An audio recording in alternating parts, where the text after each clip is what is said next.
Right, exactly. So it's like we enter the new year all, rah, 2015, and then before long we're going, oh, such a failure, I didn't keep my New Year's resolution. Mm-hmm. That's not okay. It's not a good way to start the year. That's not okay. So what I'm doing with my clients now is reframing this, and instead of thinking about a New Year's resolution as giving up something, mm-hmm. I'm flipping the coin over, and we're creating a different mantra, a different way of looking at a resolution, and thinking more about what can we add. What can we add into our lives for 2015 rather than give up?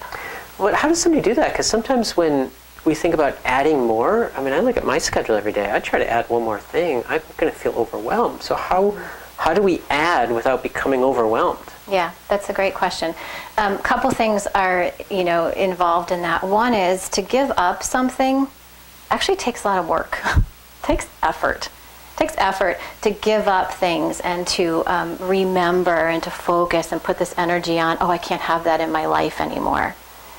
Yeah. I'm sorry to interrupt, but that's actually a really good point, because if I think about it, how many of us look in our garages, our attics, and we look at things we want to get rid of, we want to sell, we want to have a garage sale.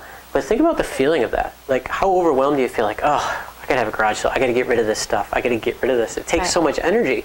But yet, if we want to go and buy something, like that. Oh yeah, it's great energy. Hey, let's go do it. Right. Yeah, we love to go buy and bring new things into our life. Right. So that's actually a great way to put that. So let's think about bringing in really good, positive things, whether it's, things about self-care and taking care of all our needs differently. Bringing in things that are more useful and beneficial and mm-hmm. healthy and create happiness instead of this feeling of lack. When we give things up, we focus on lack, right? And so if we focus on what's lacking, what's missing from our life, we probably create more of that. And the other thing, when it comes to New Year's resolutions especially, the things that we want to give up are things that are somewhat really endearing to us. You want to stop eating chocolate. How many people really don't like chocolate and that's why they want to give it up? No, they love chocolate. Right. They want to stop eating sweets. They want to lose some weight. Right. Regardless of good or bad, that weight that's on us, it's part of us. Right.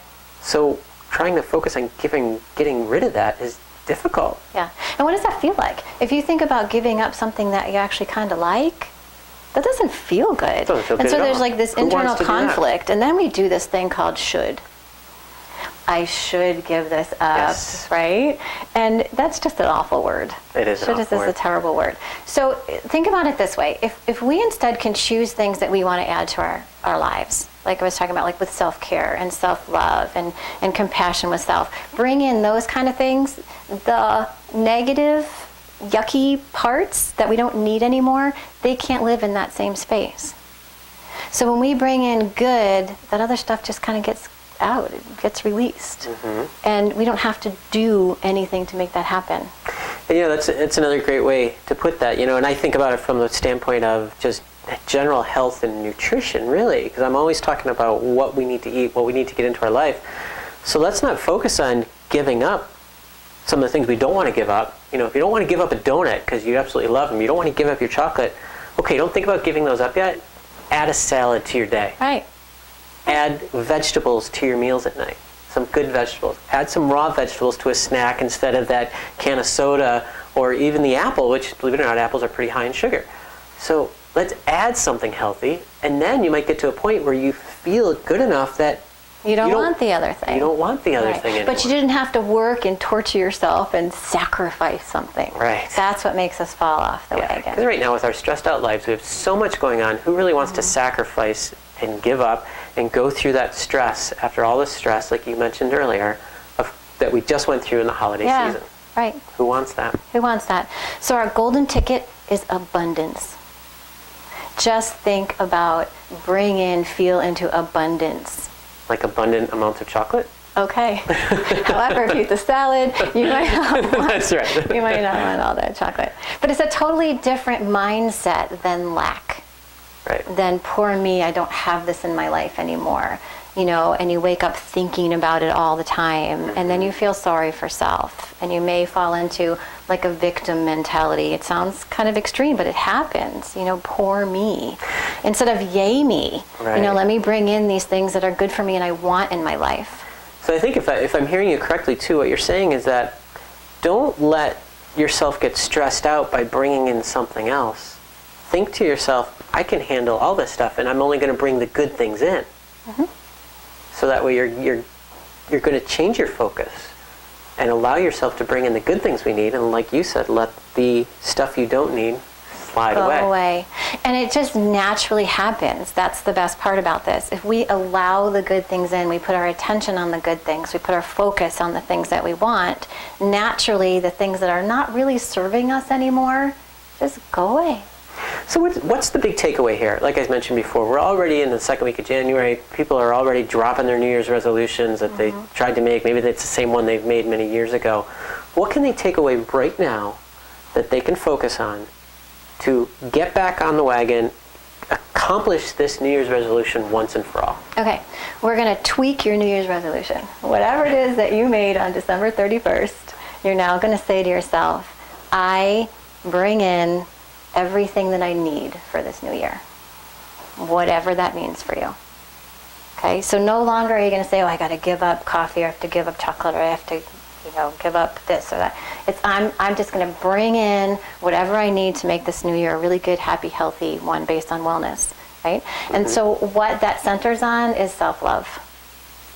That's what this is about, is self-care and self-love. You had mentioned when we were getting things set up earlier, you had mentioned a quote to me about that. Yeah, that had to do with honesty with self. And thank you for reminding me of that, because these New Year's resolutions, we have to be honest with self, right?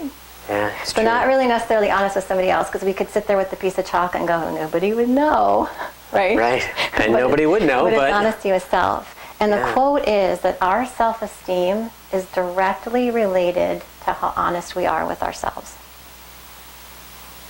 It's pretty profound. Very profound. Yeah, that's So we need to be fantastic. honest with self. We need to bring in the things that we need. Wake up in the morning and say, what do I need today? And then you get that. Go get it. And it's unique to you. Nobody else can set that up for you. You go out and get what you need. That's self-love and that's self-care. Right. So what if our New Year's resolution also said something like, what if the only goal was to love self more? Not less, but more. And it's interesting too, because I think, especially for those people that have come through the holidays can be very difficult, very depressing for some people. Some people may be already in a state of depression. And it's very difficult for them to even comprehend that concept of loving themselves. Yeah. But I think one way to do that, and again now I switch it and think of the neurology of the brain, we have to develop new neural pathways. If you are in a depressive state and you're always telling yourself you're not good enough, you're focusing on lack, you've developed new neurological pathways that will stay that way. Right. And that will keep going down that same road. Whereas if you want to break out of that road, you've got to pick one thing, something to focus on that's positive in your day that might help you to love yourself. Maybe it's a nice shirt you're going to wear, a shirt you really like. Put it on and acknowledge that in the mirror. Just say, you know what, I really like this shirt. I think I look good in this shirt. And that may be the only positive thing that day, but that breaks a neurological pattern, right, and allows you to change your focus. Yes. And we say we get in a rut, right? And so when I work with my clients, I talk about that. It's like the ruts that a car creates, in a like a dirt road, and your car just so easily goes plunk into that rut. And those are those old, ineffective patterns of thinking and behaving. But they don't always have to be bad ruts. No, but when it is bad and we want to create a new one, you need to put a conscious effort into steering your car out of that. It takes energy. Yeah, it does. But and conscious, but it's not hard. Right. People say it takes energy, but it's not a difficult process. You just need to stay aware. Right. Very good point. Yeah. Awesome. Yeah. And self-love is looking in the mirror with that awesome shirt on and saying, I love myself even though I may feel some anxiety sometimes, or I may get up in the morning and feel a little depressed, or even though I yelled at my child yesterday, or even though whatever. You still love yourself with your perfect imperfections. Yeah, and it's important to accept that too. just accept it. So, Yeah. well, thanks very much for coming to talk to us today. I really appreciate it. So once again, this is Kimberly Zittel, again, Director of Counseling Services at D'Youville College. She also does some private practice work, so if you do want to get a hold of her, her email is going to appear right below this video. So definitely take a look at that. Once again, I'm Dr. Greg Woolen, Woolen Wellness and Chiropractic, and drgreghelps.com. Thanks for watching. Can I add one more thing? Of course. Okay. One of my favorite authors, I didn't want to forget this, is Dr. Brene Brown. You know Right. Dr. Brene Yes, Brown? yes. Right. So she's got this little phrase, and she says, get your brave on. And I just think like that. that's inspiring, that we all need to just get our brave on. So there's your mantra for the There day. you go. Get your brave on, folks. Thanks for watching.